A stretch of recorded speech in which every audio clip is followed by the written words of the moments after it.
au Seigneur Jésus de tout ce qu'il a fait. On dit que c'est une histoire qui se passe dans les débuts des années 1900. Donc, quand je regarde ça, ça fait quand même plusieurs années, là.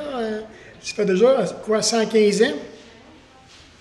Alors qu'il se trouve sur un échafaudage au 3e étage d'un chantier, un ingénieur en bâtiment trébuche et entame une descente dont l'issue ne peut être que fatale. C'est certain, quelqu'un qui part d'un 3e étage puis qui tombe, on peut y penser.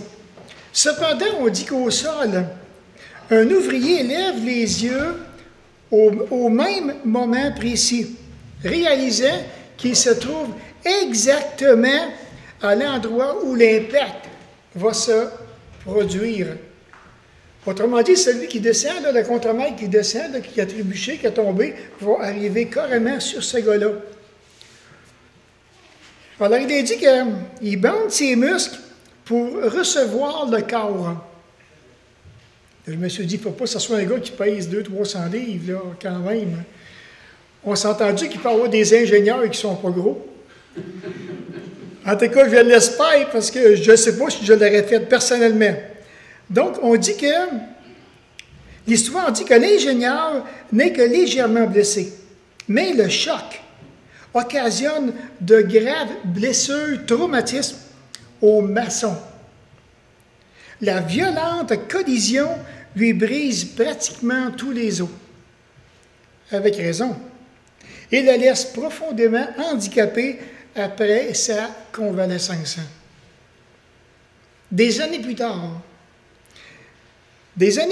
un journaliste va vers cette personne-là, la personne qui avait été accidentée, et lui pose la question, comment l'ingénieur t'a-t-il traité depuis ton accident? Comment l'ingénieur t'a traité depuis ton accident? Alors il dit, celui-ci déclare, il m'a donné la moitié de ce qu'il possède, y compris de ses actions dans son entreprise. Il s'inquiète constamment de mes besoins et ne me laisse jamais manquer de quoi que ce soit. Presque chaque jour, il me donne une preuve de gratitude ou d'intérêt. Presque chaque jour. Alors, contrairement maintenant, aujourd'hui, à l'ingénieur reconnaissant, les croyants oublient qu'au calvaire, un remplaçant a pris de plein fouet pour eux le choc de leur péché. On ne pense pas à ça. Ça a été tout un choc pour Jésus-Christ, pour nos péchés, qui nous a sauvé la vie et qui nous a plongé, je vous dirais, tête première dans le ciel. Samson dans les têtes premières dans l'enfer, dans l'éternité de souffrance. Et de voir que Dieu le Père a réservé, non, il a renversé toute sa colère sur le sacrifice parfait de Jésus. Quand on regarde dans 1 Pierre, il dit au verset 18-19, « Vous savez en effet que ce n'est point par des choses périssables, argent ou or, que vous avez été rachetés de la vaine manière de vivre, hérités de vos pères, mais par le sang précieux de Christ, comme d'un agneau sans défaut et sans tache. » Je vais aller jusqu'au verset 25. « Il a été désigné d'avance, avant la fondation du monde, et manifesté à la fin des temps à cause de vous. Par lui, vous croyez en lui, qu'il a ressuscité d'entre les morts et lui a donné la gloire, afin que votre foi, votre espérance soit en Dieu. Après avoir purifié vos âmes dans l'obéissance à la vérité, en vue d'un amour fraternel sincère, aimez-vous les uns les autres ardemment de tout votre cœur. Vous qui avez été régénérés, non par une semence corruptible, mais par une semence incorruptible, par la parole vivante et permanente de Dieu. Car toute chair est comme l'herbe, et toute sa gloire comme la fleur de l'herbe. L'herbe sèche et la fleur tombe, mais la parole du Seigneur demeure éternellement. Cette parole est celle qui vous a été annoncée par l'Évangile. Donc, on a ce premier verset, comme tantôt je vous partageais, comme ça. Mais par le sang précieux de Jésus-Christ. Racheté par le sang précieux de Jésus-Christ, comme d'un agneau sans tache, un agneau sans défaut. Bonsoir. Vous êtes les bienvenus, hein? C'est correct. Ça prenait le sang précieux de Jésus-Christ pour nous racheter de tous nos péchés. Je ne sais pas comment est-ce que si on apprécie encore aujourd'hui, après toutes ces années, que ce soit de vie chrétienne, si on apprécie encore le Seigneur Jésus-Christ, si on lui démontre vraiment cette gratitude de voir que Jésus, il était sans tache, il était l'agneau de Dieu, donnant sa vie volontairement pour nous racheter. Dans Hébreux 4 et le verset 15, il dit « Car nous n'avons pas un souverain sacrificateur qui ne puisse compatir à nos faiblesses.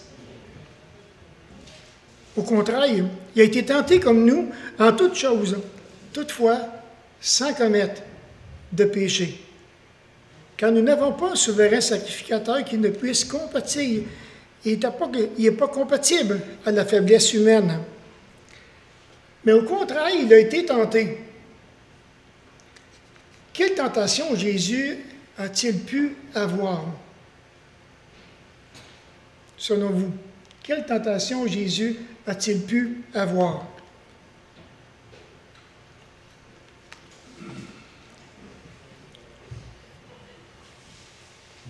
Vous êtes silencieux? C'était comme nous autres, un homme. Au moins, quand il était dans le désert, il a sûrement eu la tentation que Satan lui a donnée de changer en pain, s'il avait soif de faire apparaître quelque chose à boire, il fait tout. Oui, c'est bien. Si tu veux ça, c'est tentations? Tenté par le découragement. Oui. Il y avait toujours une foule, toujours les sacrificateurs à gosser après lui, alors l'impatience à outrance. Oui. Il y avait des femmes alentour, qui étaient de même nature que nous. Ça se peut que ça ne soit pas de combattre l'avenir pour les femmes, mais il était entouré qui l'observait, qui le suivait. Pas nécessairement cela, mais disons, d'une part. Il aurait pu se mettre dans une colère à outrance, mais il s'est contrôlé. Il a chassé les vendeurs du temple. Tout abandonné. Peut-être le doute dans le Père, ou il peut y avoir bien des choses. Alors, certainement que les scribes et pharisiens qui gossaient toujours après constamment, ça va être usant et très, très pénible pour bien vivre. On ne sait pas des autres, mais parmi ces choses-là, Oui, les autres, avez-vous d'autres choses à rajouter? Le pouvoir. Le pouvoir. Le pouvoir, oui. Satan lui a fait le pouvoir. Oui. Il aurait pu, tout aurait été tellement facile s'il aurait pu. Puis lui-même, il disait, qui me convaincrait de péché. Qui va me convaincre de pécher? Imaginez comment est-ce que l'ennemi, sur le plan spirituel, certainement qu'il a voulu comme le pousser hors limite. Il s'est maîtrisé. Il aurait pu être tenté aussi de montrer ses capacités surhumaines quand ses frères ne croyaient pas en lui. Il a fait des miracles, mais il aurait pu faire au-delà de ce qu'il a fait, qui était déjà overwhelming. Oui. Comme les miracles qu'il a fait, ressusciter le frère de Marie. Mais c'est intéressant de voir, parce qu'on a besoin de s'arrêter. Moi, quand je regardais après-midi mes notes, tout ça, je me disais, il a été tenté en toutes choses. En qu'importe les tentations, même on en voit dans la parole comme que vous avez si bien dit, puis il y en a d'autres qui ne sont pas mentionnés, auxquels il a passé par ces tentations-là aussi. Tout pareil comme nous, mais toutefois sans péché. Il est tenté par le diable, par Satan aussi. Oui. Il était encore pas mal plus fort. Vraiment tenté là, de toutes les manières possibles, parce que Satan, lui, il savait que s'il réussissait, là, c'était fait. Quand l'ennemi se met après un chrétien, mon ami. Dans le jardin aussi, là, quand il a été tenté d'abandonner, mais il dit au Père, il dit, c'est pas ce que je veux, mais ce que tu veux. Non. Ça devait être dur. Certainement que ça doit être très, très, très, très difficile. Il a été tenté, mais il a été capable en quelque part de se ressaisir. Il était Dieu, il était parfait en quelque part. On pourrait dire, oui, mais c'est facile pour lui, il était parfait, il était au contrôle de tout. Mais je ne crois pas que ça a été facile. Comme il y a comme des grumeaux de sang. Moi, je sais, j'ai des sueurs des fois, puis c'est pas des grumeaux de sang. Puis pour en arriver là, ça va bon sang comment ça a dû être souffrant. Puis de savoir qu'est-ce qu'il y a, tout ce qu'il y a l'attendait, il a passé au travers, merci Seigneur, il a passé au travers. Oui. Il n'y a pas comme sur la croix aussi, là, le soldat qui a dit, ben écoute, si tu es le Christ, descends de la croix pour notre croire, tout ça. S'il l'aurait fait, on ne serait pas aujourd'hui. C'est intéressant, tu vois, il n'y avait rien à prouver rendu là. Il avait tout fait, c'était son ministère. Il était tenté jusqu'à la fin. Jusqu'à la fin. Ça aurait été facile pour lui. Oui. S'enlever de la croix. Et je pensais, lorsqu'avec Moïse dans le désert, quand que Dieu, l'Éternel, est intervenu, puis regarde, je m'en vais toutes les exterminer juste d'un souffle. Il avait le pouvoir de le faire. Peut-être que Jésus, lui aussi, quand il est venu et qu'il a vu comment est-ce que le cœur de ce peuple était endurci, incrédule, ça aurait été tellement facile pour lui. Regardez bien ça. Il y en a peut-être bien 1 million qui vont mourir, cette drette-là. Ça aurait été. Il y avait seulement qu'à faire ça, c'était fait. Il ne l'a pas fait. Il ne l'a pas fait. Alors, dans Hébreux 7 et le verset 26-27 aussi, donc, il dit qu'il nous convenait en effet d'avoir un souverain sacrificateur comme lui, saint, innocent, sans tache, séparé des pécheurs et plus élevé que les cieux, qui n'a pas besoin, comme les souverains sacrificateurs, d'offrir chaque jour des sacrifices d'abord pour leur propre péché, ensuite pour ceux du peuple, car ceci, il l'a fait une fois pour toutes en s'offrant en sacrifice lui-même, comme souverain sacrificateur.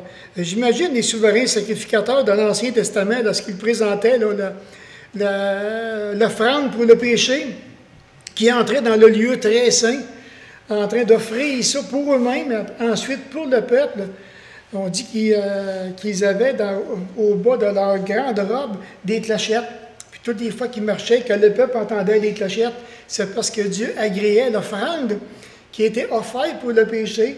Puis même, on dit qu'il y avait aussi une corde qui était attachée à son pied. Et si le peuple n'entendait plus les cloches, le sacrificateur qui marchait, il tirait dessus. Parce que le souverain sacrificateur était décédé. Donc, un humain pareil comme nous, mais ici, maintenant, on parle de Jésus qui a rempli les fonctions de souverain sacrificateur, comme il dit, d'offrir au verset 27, qui n'a pas besoin, comme les souverains sacrificateurs, d'offrir chaque jour des sacrifices, d'abord pour ses propres péchés, ensuite pour ceux du peuple. Il l'a fait une fois pour toutes, en s'offrant lui-même à la croix. Jésus s'est sacrifié volontairement. Maintenant, nous qui sommes ses enfants, nous qui sommes ses fils d'adoption, nous devons de démontrer beaucoup de gratitude, beaucoup d'amour pour le Seigneur Jésus. Une gratitude qui devrait nous pousser, dans le fond, à l'aimer au-delà de ce qui est naturel. C'est quelque chose, là. Cherchez à aimer Jésus au-delà de ce qui est naturel. C'est quelque chose. L'amour fraternel sincère découle de l'amour que nous avons premièrement pour le Seigneur Jésus. Et cet amour-là que j'ai pour le Seigneur Jésus devrait maintenant se voir par l'amour que j'ai pour les uns envers les autres. Puis dans le passage, dans les versets de 1 Pierre 1, dans les versets 22 à 25, dans ce passage, on trouve la réponse à 4 questions fondamentales sur cet amour surnaturel. Premièrement, on voit quand les chrétiens ont-ils reçu le pouvoir d'aimer? Qui les croyants doivent-ils aimer? Comment maintenant les croyants doivent-ils aimer? Et pourquoi les croyants devraient-ils aimer?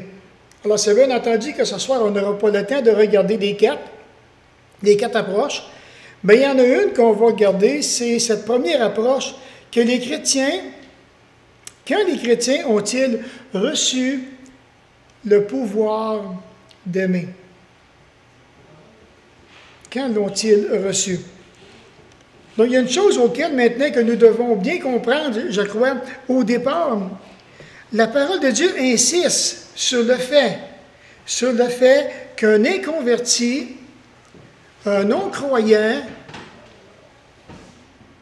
n'a pas la capacité d'aimer véritablement.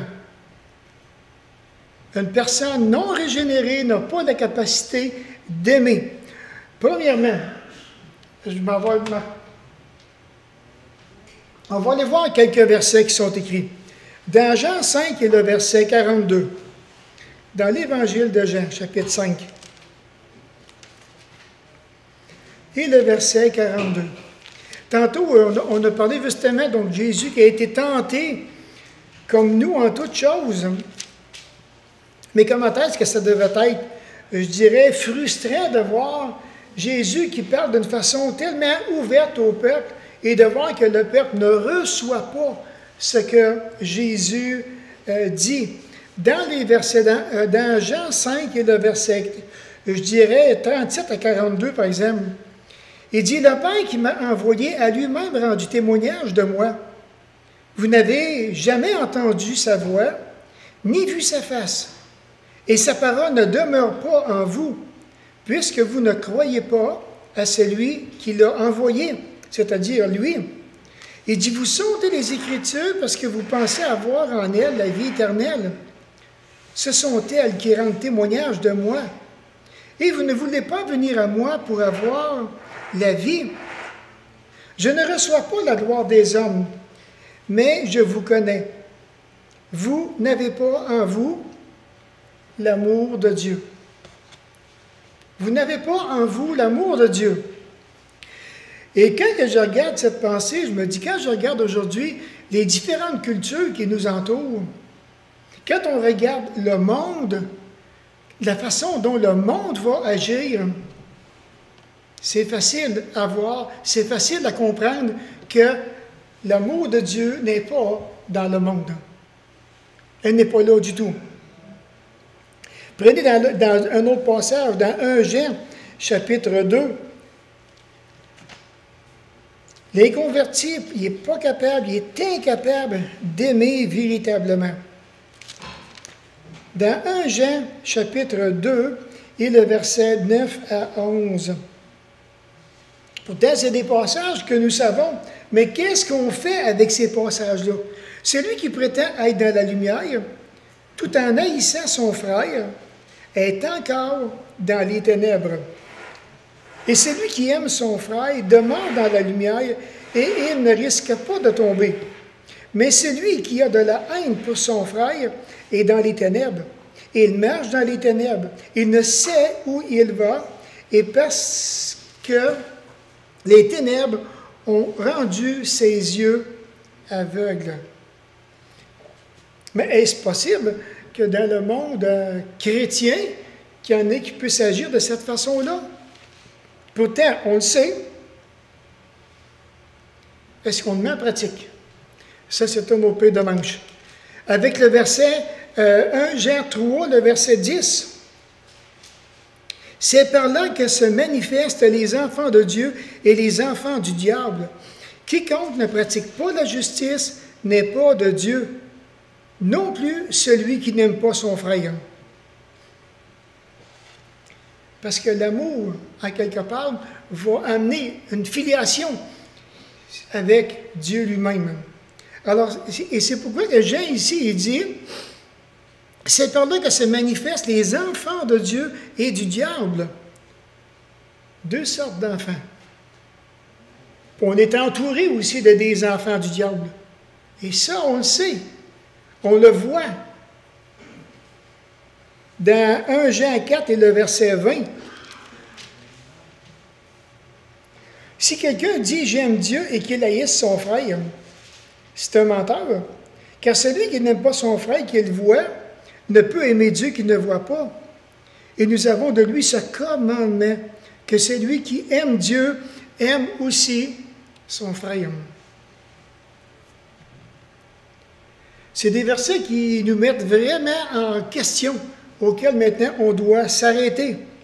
Puis il y a les autres versets aussi, je vais vous faire grave des autres versets. Si vous prenez des notes, vous pourrez aller les voir, ils sont vraiment intéressants, qui se rapportent tous avec cette pensée que l'inconverti maintenant, lui, est incapable d'aimer véritablement. Pensons aux enseignements de Jésus. Je me suis dit, de voir le visage des scribes et des pharisiens quand il va leur dire « scribes et pharisiens hypocrites ».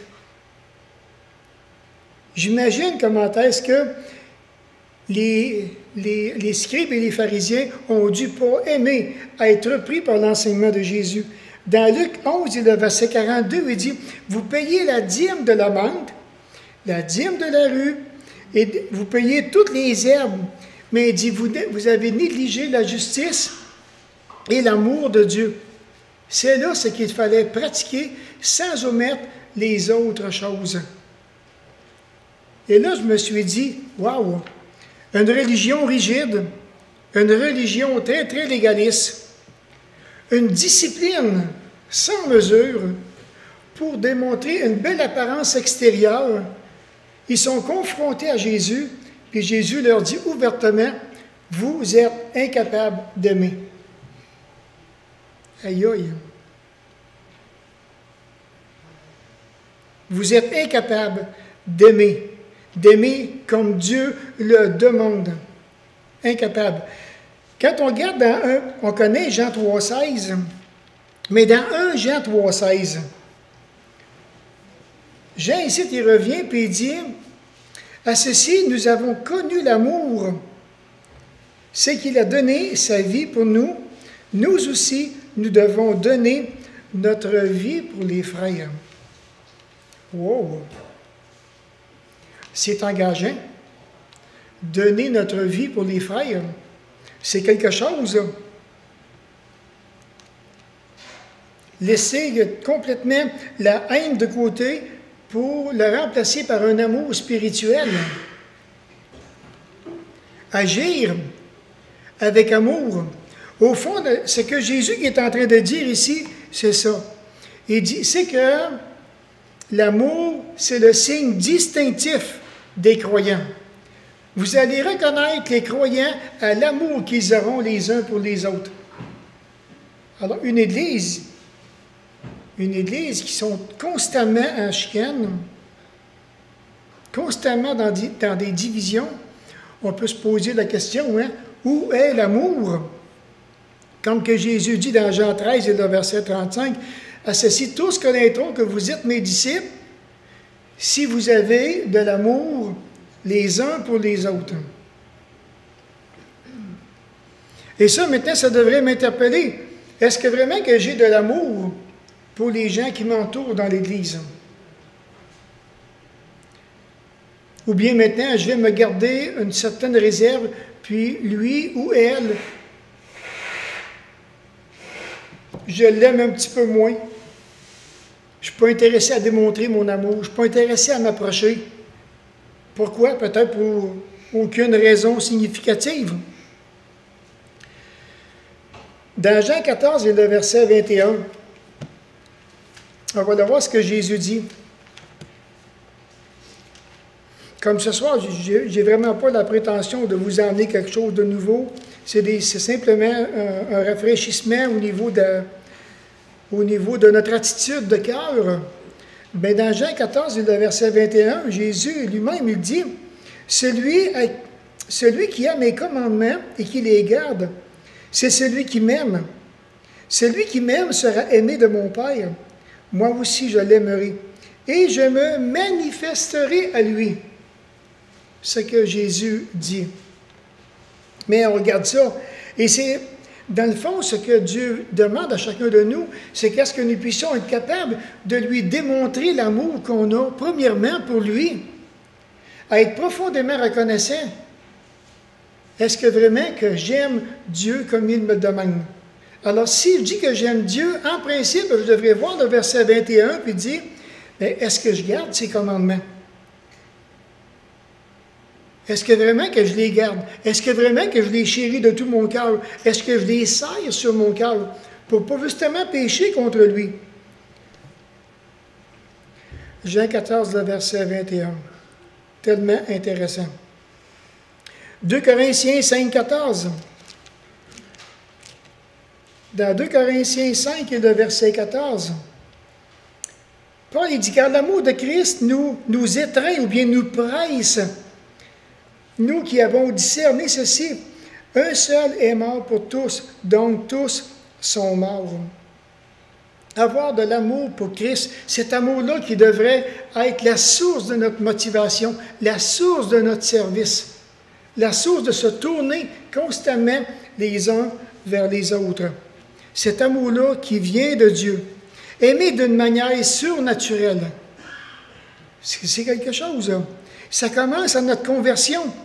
Lorsqu'on a accepté le Seigneur Jésus-Christ, c'est à partir de ce moment-là maintenant que Dieu a implanté en nous cet amour surnaturel par son Saint-Esprit.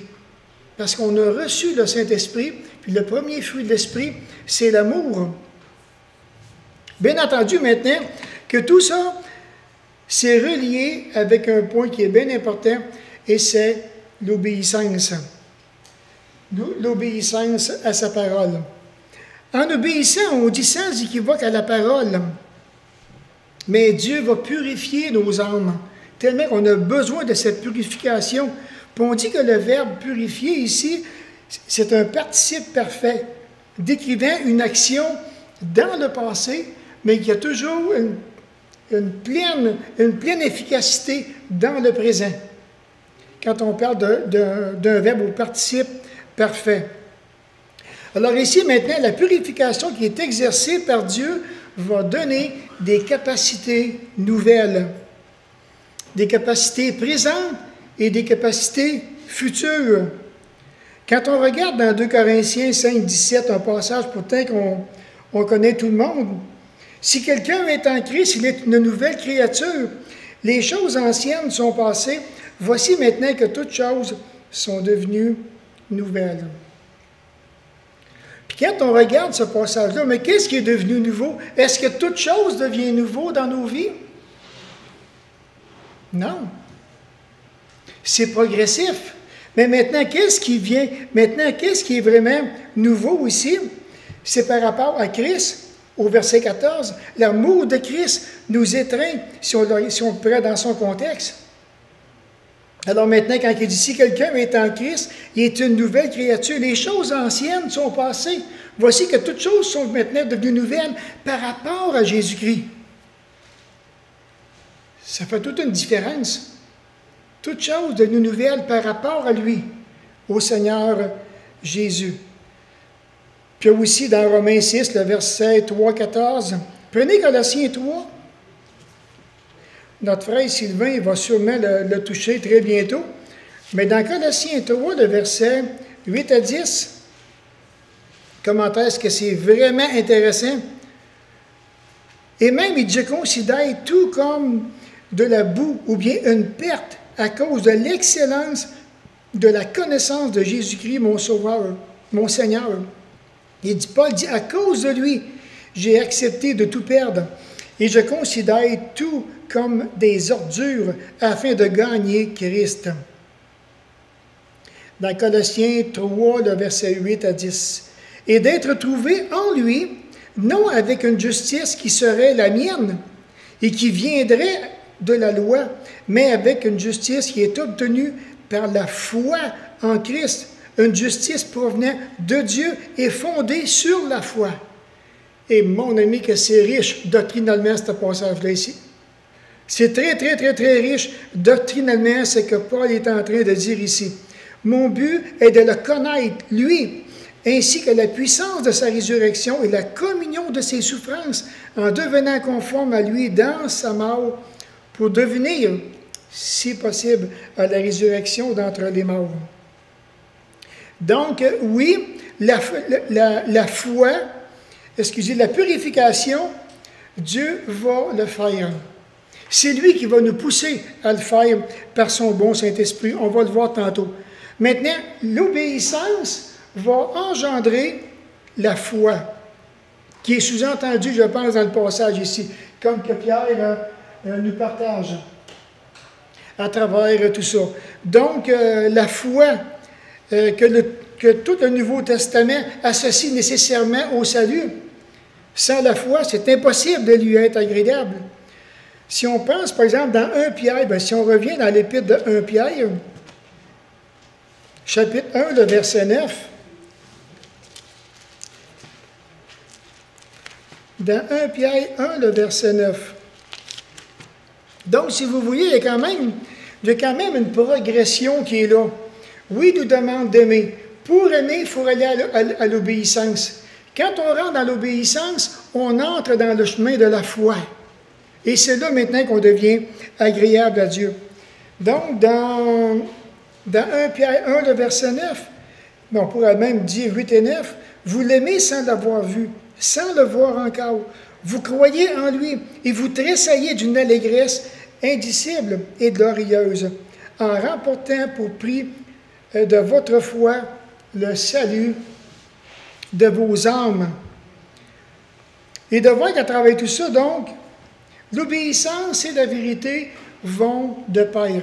Alors, quand j'entre dans l'obéissance, effectivement, je vais entrer dans la foi que Dieu s'attend de moi, personnellement, et qu'il s'attend de chacun de nous. Alors, si j'entre dans ce chemin de la foi, c'est là maintenant que je suis en train de démontrer à Dieu l'amour que j'ai pour lui.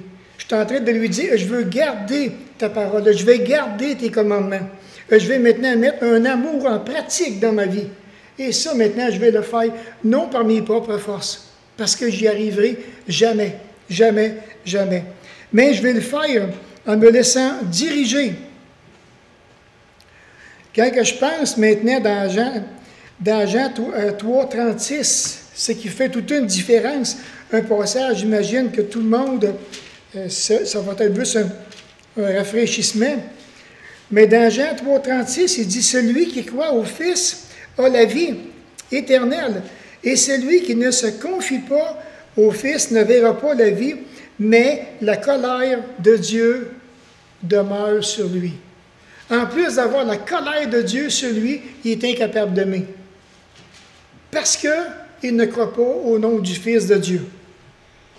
Parce qu'il n'a pas confiance en Jésus-Christ. Donc, au fond, quand on regarde dans 1 Pierre, ce que Pierre a dit dans les versets qui nous concernent, ce soir dans les versets 22 à 25, parce que c'est quand même un passage vraiment clé, qui est vraiment important.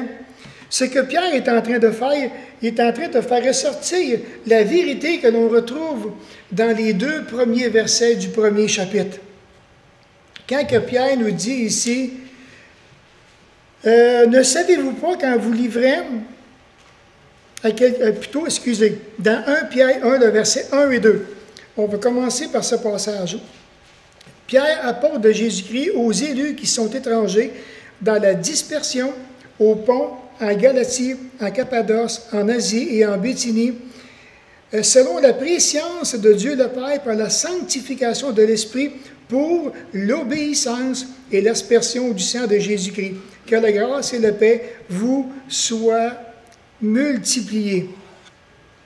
Et de voir que Paul, c'est ce qui est en train, pas Paul, mais Pierre, dans les versets 22-25, il est en train de ramener ces passages-là ici dans 1 Pierre, le verset 1 et 2, qui est tellement riche encore doctrinalement, parce que Pierre va poser le fondement vraiment de la foi. Aussi, on a dans Romains 6 et le verset 16, quand il dit l'obéissance. L'obéissance est fondamentale à la foi. L'obéissance est fondamentale à la foi. Il n'y a pas d'obéissance s'il n'y a pas de foi. Puis il n'y a pas de foi s'il n'y a pas d'obéissance. Ils sont de pair. Ils vont ensemble. Il faut vraiment que l'obéissance est fondamentale à la foi.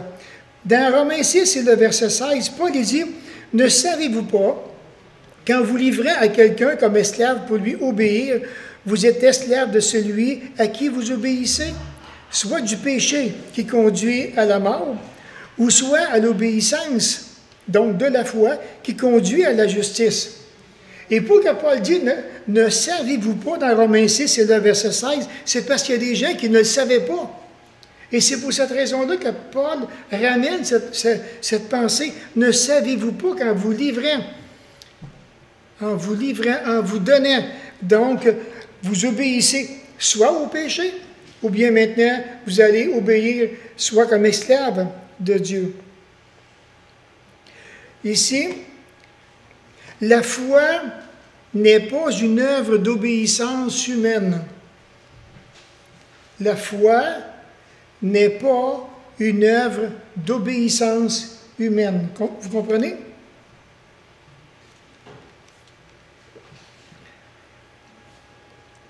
La foi, quand elle provient véritablement de Dieu, elle va se traduire par l'obéissance régulière à la vérité. Je ne sais pas si ça vous est déjà arrivé qu'à un moment donné, dans différentes périodes de votre vie, là où vous avez vraiment discerné que le Saint-Esprit vous a poussé à agir envers quelqu'un, d'aller voir quelqu'un, d'aller peut-être même reprendre quelqu'un. Et Dieu va le faire. Lorsque Dieu pousse, qui touche la foi, cette foi-là va nous emmener, va nous plonger dans l'obéissance, parce qu'on va désirer vouloir avancer. Il y a 2 ans de ça, je me rappelle, parce que j'avais vécu quelque chose d'assez intense. Et puis, j'avais pas dormi toute une nuit de temps. Toute une nuit à pas dormir du tout. J'avais tourne d'un côté, tourne de l'autre. Et là, maintenant, il y a quelque chose que le Saint-Esprit me mettait à cœur. Je le voyais clairement. Et je savais que je devais aller. Je savais. Et c'est ce que j'ai fait. Le lendemain, je me suis levé. Dieu m'a poussé dans ma foi. J'ai obéi à ce qu'il m'a demandé. Et j'ai vu les résultats par après. Ça n'a pas été facile. Ça n'a pas été facile. Du tout. Mais j'ai été béni d'avoir été capable de mettre une foi, un amour, une obéissance en action de ma vie. Et dit, voilà Seigneur, je vais y aller. J'aimerais mieux pas y aller, mais je vais y aller pareil parce que tu me le demandes, puis je le sais. Puis je ne suis pas intéressé à passer une nuit ou bien une semaine sans dormir. J'avais déjà passé toute une nuit, j'avais juste hâte de voir quelqu'un, d'aller le voir et puis de pouvoir maintenant reprendre parce qu'il fallait que je reprenne. Alors, prends la parole, rouvre la parole de Dieu, et j'ai partagé la parole à cette personne. Vive réaction. Désolé, moi, je n'avais rien à voir avec tout ça. J'ai dit, je te partage ce que le Seigneur a mis sur mon cœur pour toi. Donc, tu réagis à la parole. Parce que moi, j'ai rien là. Mais ça a été un moment vraiment béni. Donc, alors, bien entendu que lorsque Dieu va pousser vraiment la foi en action, dans l'obéissance à la vérité, il va en découler effectivement une manifestation d'amour dans nos vies personnelles. Si on prend dans 1 Jean chapitre 2, et je termine avec ces passages, dans 1 Jean chapitre 2, le verset 10, 11 et 12, tantôt, je l'ai lu ça. Je vais prendre plutôt dans 1 Jean 3, 10 et 11. Oui, 1 Jean 3, 10 et 11. Il dit, c'est par là que se manifestent donc encore les enfants de Dieu et les enfants du diable. Quiconque ne pratique pas la justice n'est pas de Dieu, non plus que celui qui n'aime pas son frère. Voici le message que vous avez entendu dès le commencement. Aimons-nous les uns les autres. Le message est clair. Démontrez de l'amour fraternel les uns envers les autres. Démontrez-le. Puis il nous encourage à démontrer cet amour spirituel, fraternel. Dans les versets 14 à 17 du même passage, il dit, nous savons que nous sommes passés de la mort à la vie. Oui. Pourquoi? Parce que nous aimons les frères. Celui qui n'aime pas demeure où? Wow! Celui qui n'aime pas demeure dans la mort. Puis Dieu nous a rendus capables d'aimer. Et ça s'est passé à notre conversion. Quiconque a de la haine pour son frère est un meurtrier. Wow! C'est pesant les mots qui sont ici, là. C'est vraiment, vraiment pesant. Et vous savez qu'un meurtrier n'a la vie éternelle demeurant en lui. À ceci, nous avons connu l'amour, c'est qu'il a donné sa vie pour nous. Nous aussi, nous devons donner notre vie pour les frères. C'est tout un sacrifice, tout comme le sacrifice de Christ à la croix. Il s'est donné pour nous. Nous, maintenant, on devrait se donner les uns pour les autres en sacrifice pour Christ aussi. C'est engageant. C'est très, très, très engageant. C'est tout un prix à payer ici. Et peut-être, si on veut du changement dans nos vies, on peut garder ces passages-là et dire, Seigneur, est-ce que je suis en train de faire ça personnellement? Dans mon cœur, dans mon attitude, dans mon comportement? Suis-je vraiment honnête, transparent avec ta parole? Et le verset 17 qui dit, si quelqu'un possède les biens de ce monde, qu'il voit son frère dans le besoin et qu'il lui ferme son cœur, comment l'amour de Dieu demeure-t-il en lui? Puis, dans le cœur de Christ, nous avons des frères et des sœurs qui sont très riches. Il y en a qui sont millionnaires dans le milieu chrétien. Alors, imaginez quelqu'un maintenant qui voit son frère dans le besoin. Le regard est arrêté. Il observe. Et qu'est-ce qu'il voit? Mon frère est dans le besoin. Et qui ferme ses entrailles. Je ne réponds pas aux besoins. Jean, il pose vraiment une bonne question. Comment l'amour de Dieu va-t-il demeurer en lui? Et non seulement ça, mais tout ça, ça se passe sous le regard de Dieu. Et Dieu permet que c'est lui qui a beaucoup de biens. Dieu veut toucher le cœur de cette personne-là, puis il ferme ses entrailles.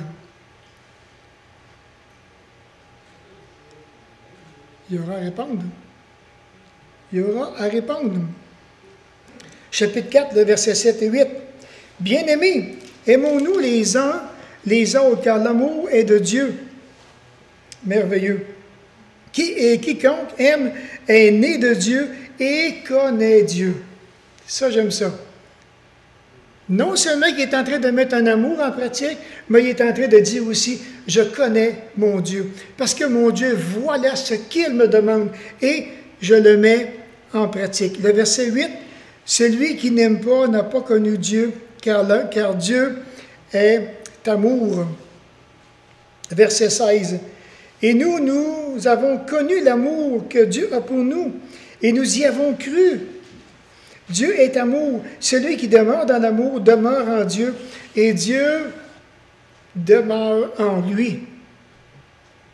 Est-ce que vraiment qu'on est des hommes et des femmes de foi, de conviction? Est-ce que je crois vraiment que Dieu demeure en moi, que son amour est là dans ma vie personnelle? Elle est là puisque j'ai le Saint-Esprit. Est-ce que maintenant que je laisse cet amour-là découler en quelque part de moi, bien je la regarde? Et avec le verset 20, tantôt qu'on a lu, si quelqu'un dit « j'aime Dieu » et qu'il haïsse son frère, c'est un menteur. Car celui qui n'aime pas son frère qu'il voit ne peut aimer Dieu qu'il ne voit pas. Et nous avons de lui donc ce commandement que celui qui aime Dieu aime aussi son frère. Alors, quand on regarde donc cette première approche, Dieu nous a donné le pouvoir d'aimer. J'ai le pouvoir d'aimer.